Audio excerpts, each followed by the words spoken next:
BBC Urdu کے programme سیربین میں خوش آمدید. ہمارے لندن اسٹوڈیو سے میں ہوں عالیہ نازکی. پارلیمنٹ میں بریگزٹ معاہدہ تاریخی اکثریت سے رد ہونے کے بعد برطانوی وزیر اعظم ٹریزا مے کو تحریک عدم اعتماد کا سامنا. ملک کے یورپی یونین سے تعلقات پر کیا اثرات ہوں گے؟ برطانیہ بہت خود افیکٹ ہوگا اور برطانیہ کے ساتھ یورپین یونین کے ممالک کی جو بہت گہرے تجارتی تعلقات ہوں گے ہیں ان کو بھی وہ بھی افیکٹ ہوں گے. کینیا کے دارالحکومت نائروبی کے ایک ہوٹل پر کل ہونے والے حملے میں 14 افراد ہلاک ہوئے ہیں. ملک کے صدر کہتے ہیں حملہ آوروں کو ہلاک کر دیا گیا ہے.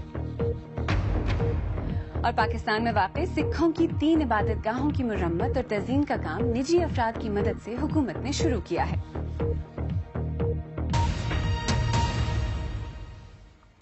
برطانوی وزیر اعظم ٹریزا مے کو آج پارلیمنٹ میں تحریک عدم اعتماد کا سامنا ہے. گزشتہ شب بریگزٹ ڈیل پر رائے شماری میں برطانوی تاریخ کی بدترین شکست کے بعد ان کے خلاف اپوزیشن لیڈر جیرمی کاربن نے عدم اعتماد کی تحریک لانے کا اعلان کیا تھا. اگرچہ ٹریزا مے کی حکومت کو اس تحریک سے زیادہ خطرہ نہیں ہے، لیکن ان کے سامنے اصل چیلنج یہ ہے کہ وہ بیک وقت کس طرح یورپی یونین اور برطانوی پارلیمنٹ کو 2 متضاد باتوں پر مطمئن کر پائیں گی. تفصیل کے ساتھ ثقلین امام. پاؤنڈ کی قدر میں بہتری ہونے لگی ہے اور مقامی سٹاک مارکیٹ سنبھلتی نظر آئی ہے، اور یہ سب کچھ بریگزٹ ڈیل کے پارلیمان میں مسترد ہونے کے بعد ہوا. بینک آف انگلینڈ کے سربراہ نے اس بہتری کے آثار کو نو ڈیل کی مخالفت میں مارکیٹ کا ایک اشارہ قرار دیا. بریگزٹ ڈیل کی مخالفت میں فیصلہ آنے کے بعد فورن ایکسچینج مارکیٹ میں پاؤنڈ کی قدر میں بہتری آئی ہے اور اسی طرح مقامی سٹاک مارکیٹ میں گرتی ہوئی حالت بھی سنبھلی ہے. یہ دونوں چیزیں اس بات کا اشارہ دیتی ہیں کہ بزنس اور مارکیٹ میں یہ خیالات پیدا ہو رہے ہیں کہ اب نو ڈیل کے امکانات کم ہو گئے ہیں. اس وقت ٹریسا مے کی حکومت کو عدم اعتماد کے ووٹ کا سامنا ہے. گزشتہ شب ان کی تشکیل دی گئی بریگزٹ ڈیل کو پارلیمان نے ایک فقید المثال بھاری اکثریت سے مسترد کر دیا تھا. The ayes to the right 202, the noes to the left 432. حزب اختلاف کے لیڈر جیرمی کاربن نے پہلے سے اعلان کر رکھا تھا کہ وہ ٹریسا مے کی ڈیل کے مسترد ہونے کی صورت میں ان کے خلاف عدم اعتماد کی تحریک لائیں گے. I have now tabled a motion of no confidence in this government. برطانوی پارلیمان میں حسب روایت تحریک عدم اعتماد پر بحث جاری ہے، جس پر آج ہی برطانوی وقت کے مطابق شام 7 بجے رائے شماری ہوگی. وزیر اعظم ٹریسا مے کی حکومت کو بظاہر اس تحریک سے کوئی خطرہ نہیں ہے. وزیر اعظم ٹریسا مے اب یورپین یونین کے ہیڈ کوارٹر برسلز میں نئی ڈیل یا موجودہ ڈیل میں بہتری کے لیے مذاکرات کرنے جائیں گی، لیکن برسلز میں ان کے لیے حالات بہت اچھے نہیں ہیں. آج جبکہ 10 ہفتے رہ گئے ہیں، نو ڈیل کا اس سے پہلے اتنا زیادہ خطرہ نہیں تھا. ہماری کوشش یہ ہے کہ ہم ایسے حالات سے بچ سکیں، لیکن یہ ہماری ذمہ داری ہے کہ ہمیں معلوم ہونا چاہیے کہ کیا ہونے جا رہا ہے اور ہمیں کس سمت جانا ہے. اس لیے ہمیں نو ڈیل کے امکانات کے لیے تیاری کر لینی چاہیے. اس وقت کے حالات میں 2 بنیادی رستے ہیں، ڈیل یا نو ڈیل. نو ڈیل کے حق میں کم لوگ نظر آ رہے ہیں اور کسی بھی قسم کی نئی ڈیل کے 29 مارچ تک طے پانے کے امکانات بہت کم ہیں. اور اسی بارے میں اب سے کچھ دیر پہلے میں نے یہاں برطانیہ میں باتھ سپا یونیورسٹی میں بین الاقوامی امور کے پروفیسر ڈاکٹر افتخار ملک سے بات کی اور پہلے ان سے پوچھا کہ بریگزٹ کی یہ گتھی آخر کیسے سلجھے گی. بریگزٹ بھی کافی بحث ہو چکی ہے اور میرے خیال میں برطانیہ کی جو سوسائٹی ہے وہ اس کی اویئرنیس کا لیول کافی بڑھ گیا ہے. تو کچھ لوگ کہتے ہیں کہ ایک اور ریفرینڈم ہونا چاہیے. اگر ریفرینڈم نہیں ہوتا تو دوبارہ الیکشنز کی بھی پاسبلٹی ہے، جو لیبر کے لیڈر جیرمی کاربن نے ڈیمانڈ کی ہے لاسٹ نائٹ. تو اس میں وہ سمجھتے ہیں کہ اب جو فیصلہ ہوگا وہ عوام کا فیصلہ ہوگا، اور اگر عوام کے دوبارہ نمائندے الیکٹ ہو کے پارلیمنٹ میں آتے ہیں تو ان کو شاید مزید وقت مل جائے گا، جس سے کہ تمام پارٹیز کے درمیان ایک کنسنسس ہوگا. اب لگتا یہ ہے کہ کنسرویٹو پارٹی کے اندر بھی کنسنسس نہیں ہے، قوم کے اندر بھی کنسنسس نہیں ہے، اور دوسری طرف جو ریفرینڈم ہوا ہے بریگزٹ کے لیے، لیکن اس وقت بھی زیادہ اویئرنیس نہیں تھی. تو قوم کے اندر بھی، پولیٹیکل پارٹیز کے اندر بھی اور پارلیمنٹ کے اندر بہت سی دھڑا بازی ہو چکی ہے. اچھا، اس پورے معاملے کو حل کرنے کے لیے یورپی یونین اپنے طور پر کیا کردار ادا کر سکتی ہے؟ وہ ظاہر ہے یہ بھی نہیں چاہتے کہ یورپین یونین ٹوٹے اور برطانیہ کی مثال کہیں دوسرے ملک نہ اڈاپٹ کر لیں، لیکن ساتھ ساتھ وہ چاہتے ہیں کہ بالکل ہی برطانیہ اور یورپین یونین کے درمیان ہاسٹیلٹی کی، دشمنی کی، منافرت کی فضا نہ پیدا ہو، اور وہ برطانوی پبلک اپینین کا بھی ریسپیکٹ کرنا چاہتے ہیں. ظاہر ہے برطانیہ یورپ کا حصہ ہے، برطانیہ کے ثقافتی، کلچرل، پولیٹیکل اور ہسٹوریکل ریلیشن شپ جو یورپ سے ہیں وہ بھی ہیں. تو میرے خیال میں یورپین یونین کے لیے بھی یہ کافی لمحہ فکریہ ہے. اور جہاں تک دوسرے ریفرینڈم کا تعلق ہے جس کے بارے میں بھی کچھ لوگ باتیں کر رہے ہیں، اس کا امکان تو کم ہوتا جا رہا ہے نا؟ جب پہلے یہ ریفرینڈم ہوا تھا تو ظاہر ہے سوال جیسے پوچھا گیا تھا وہ بھی ایک سطحی سا معلوم ہوتا ہے، اور دوسرا یہ ہے کہ لوگوں کو ہر قسم کی انفارمیشن دی گئی، کچھ چیزیں ایگزیجریٹ کی گئی، خاص طور پہ بریگزٹ کے جو حق میں تھے انہوں نے بہت ساری ایگزیجریٹ کی، اور اس وقت یہ بھی لوگوں کو احساس نہیں تھا کہ برطانیہ کے یورپین یونین رہنے میں فائدے کیا ہیں. تو میرے خیال میں وہ جو اویئرنیس ہے اس سے کئی لوگ سمجھتے ہیں کہ دوبارہ اگر ریفرینڈم ہوتا ہے اور نئی قسم کے سوالات پوچھے جاتے ہیں تو شاید ریمین کے لیے، یعنی یورپ کے اندر رہنے کی جو یہاں سیکشنز ہیں ان کو ان کو طاقت ملے گی. اچھا، یہ سب باتیں جو ہم نے کی ہیں، دوسرا ریفرینڈم، عام انتخابات، یہ سب اگر نہیں ہوتے تو برطانیہ یورپی یونین سے کریش آؤٹ کرنے والا ہے؟ وہ پہلے تو صورتحال یہی لگ رہی تھی، لیکن میرے خیال میں یہ رات کے جو ووٹ ہوئے ہیں ان کے پاس یہ لگتا ہے کہ یورپین یونین بھی نہیں چاہے گی کہ برطانیہ کریش آؤٹ کرے، کیونکہ اس میں ظاہر ہے یورپین یونین کو بھی ایڈجسٹمنٹ کرنی پڑیں گی. اس کے بعد کئی ڈفرینٹ سیناریوز ہوں گے، برطانیہ بہت خود افیکٹ ہوگا، اور برطانیہ کے ساتھ یورپین یونین کے ممالک کی جو بہت گہرے تجارتی تعلقات ہوں گے ہیں ان کو بھی، وہ بھی افیکٹ ہوں گے. اور پھر جو پیپلز موومنٹ ہے وہ بھی ایک ایشو ہے. پھر آئرلینڈ کا، ناردرن آئرلینڈ کا اور ریپبلک کے درمیان جو بارڈر ہے اس کی صورتحال کیا ہوگی. تو یہ بہت سارے ایسے سوالات ہیں جن کا جواب جو ہے، حتمی جواب کسی کے پاس نہیں ہے. تو میرے خیال میں یورپین یونین بھی اس حق میں نہیں ہے، اور برطانوی عوام بھی اکثریت میں یہ نہیں چاہتے کہ ایک کریش قسم کا ایگزٹ ہو. باتسپا یونیورسٹی میں بین الاقوامی امور کے پروفیسر ڈاکٹر افتخار ملک، جن سے میں نے کچھ دیر پہلے بات کی. اور اب کچھ دیگر اہم خبروں پر ایک نظر. کینیا کے دارالحکومت نائروبی میں سیکیورٹی فورسز نے ایک لگژری ہوٹل اور ملحقہ عمارتوں پر منگل کی سہ پہر سے جاری محاصرہ ختم کرا لیا ہے. ملک کے صدر نے غیر ملکی سیاحوں کو یقین دہانی کرائی ہے کہ کینیا ان کے لیے محفوظ مقام ہے. حملے کی ذمہ داری صومالیہ سے تعلق رکھنے والے عسکریت پسند گروہ الشباب نے قبول کی ہے. تفصیل کے ساتھ نصرت جہاں. نیروبی کے ڈیوسٹ ہوٹل اور ملحقہ عمارتوں پر حملے کے 12 گھنٹے بعد کینیا کے صدر نے اعلان کیا ہے کہ آخرکار محاصرہ ختم کر دیا گیا ہے اور 700 افراد کو کمپلیکس سے بحفاظت نکال دیا گیا ہے. بطور قوم آج ہم سوگ میں ہیں. نہ صرف میں بلکہ ہر کینیائی کا دل معصوم مردوں اور خواتین پر اس قسم کے بے معنی حملے پر رنجیدہ ہے.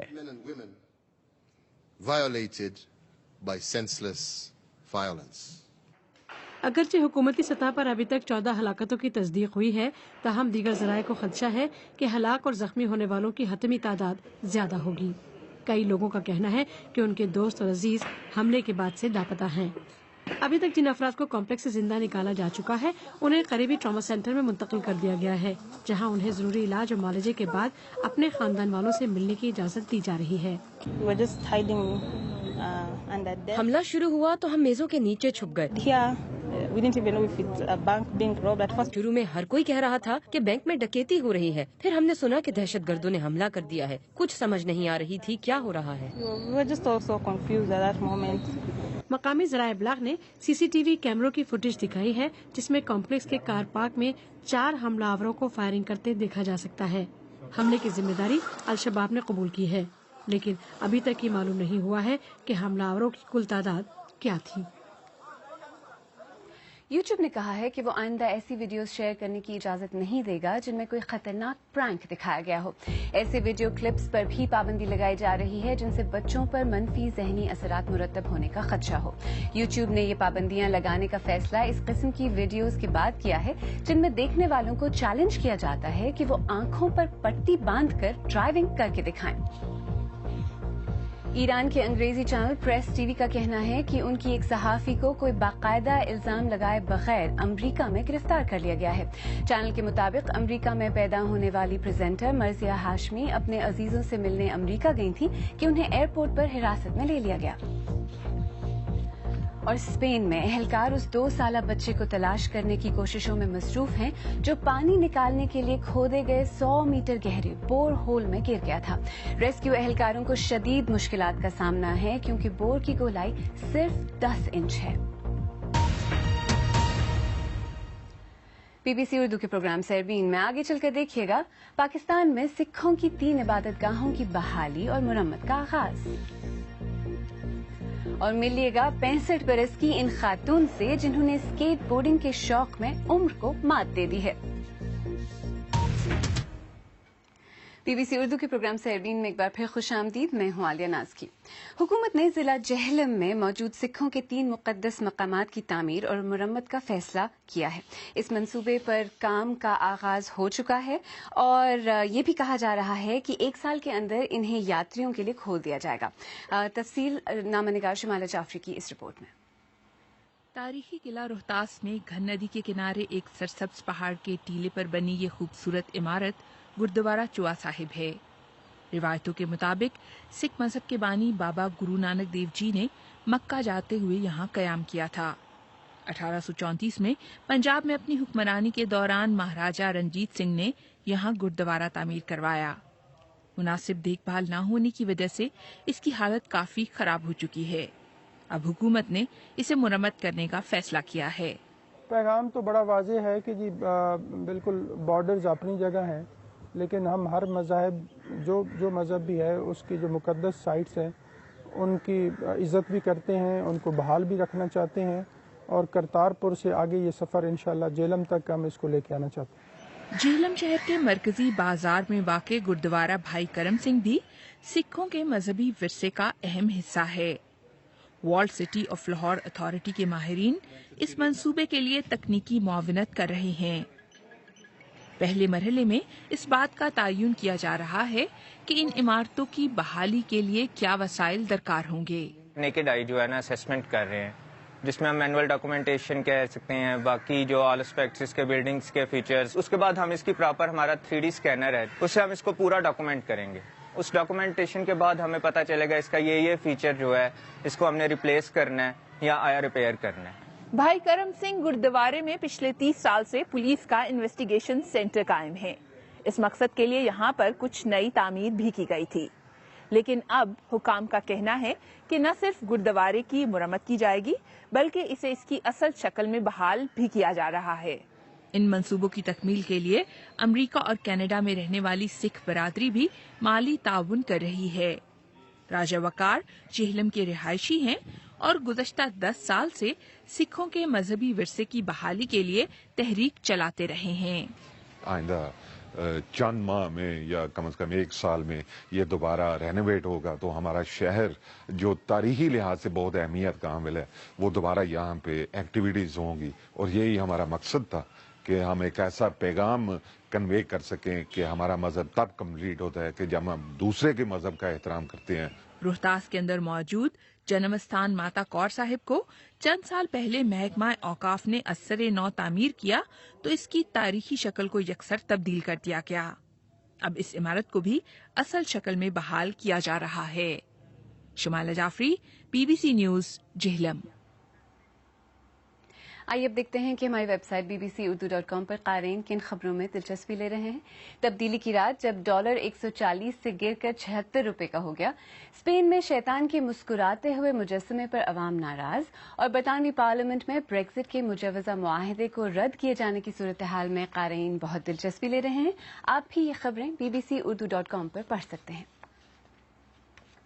اردو محاوروں کے مطابق 61 برس کی عمر تو یاد الہی میں مشغول ہونے کی ہوتی ہے، لیکن لینا سیلمی نے اس عمر میں اسکیٹ بورڈ اس لیے خریدا کہ انہیں اپنی سائیکل چوری ہو جانے کا خدشہ تھا، اور 4 برس بعد وہ فن لینڈ میں اپنے شہر کی نہ صرف ایک مشہور شخصیت بن چکی ہیں بلکہ اسکیٹ بورڈنگ سکھاتی بھی ہیں۔ یہی نہیں بلکہ ایک اسکیٹ پارک بچانے کو 60 اسکیٹ بورڈرز کا عطیہ لے کر وہ یوگینڈا تک جا پہنچی۔ انہوں نے اپنی کہانی BBC 3 کی خصوصی سیریز امیزنگ ہیومنز میں بتائی۔ آپ بھی دیکھیے، پیش کر رہی ہیں سحر بلوچ۔ اگر میں بوڑھی ہونے سے خوفزدہ ہو جاؤں تو میں جی ہی نہیں سکتی۔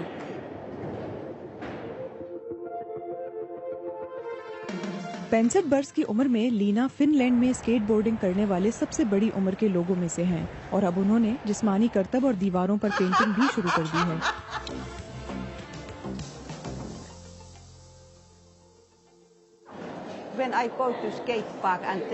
جب بھی میں اسکیٹ پارک جاؤں تو بچے آ کر مجھے بتاتے ہیں کہ انہوں نے میرے بارے میں پڑھا ہے اور فلمیں دیکھی ہیں. وہ مجھ سے مل کر بہت خوش ہوتے ہیں. میں اس طرح خاصی سوشل ہو گئی ہوں.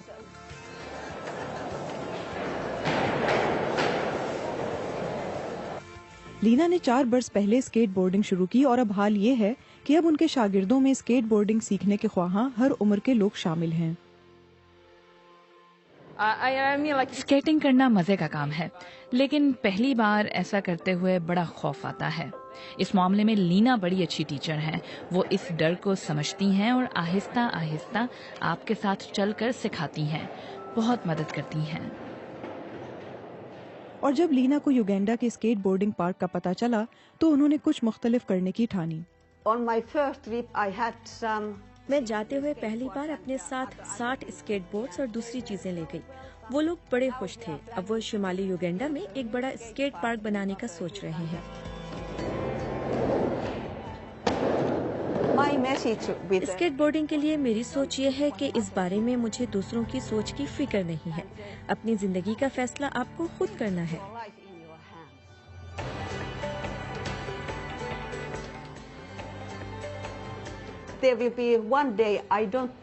ایک دن میں یہ سب نہیں کروں گی. جس روز ڈاکٹر نے مجھے کہا کہ لینا اس شوق کو بھول جاؤ، وہ شاید میری زندگی کا خاتمہ ہوگا.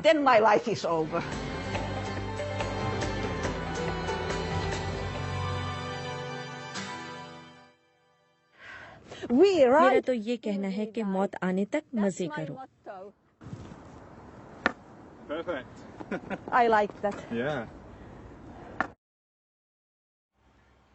اگر آپ چاہیں تو مجھ سے ہماری ٹیم کے دیگر ساتھیوں سے ٹویٹر پر بھی رابطہ کر سکتے ہیں. میرا ٹویٹر ہینڈل ہے @عالیہ اس کے ساتھ ہی سیربین اختتام کو پہنچا. پروگرام میں پیش ہونے والے موضوعات پر اگر آپ اپنے خیالات کا اظہار کرنا چاہیں تو فیس بک اور ٹویٹر پر ہمارے صفحے حاضر ہیں. عالیہ ناز کو اب اجازت دیجیے.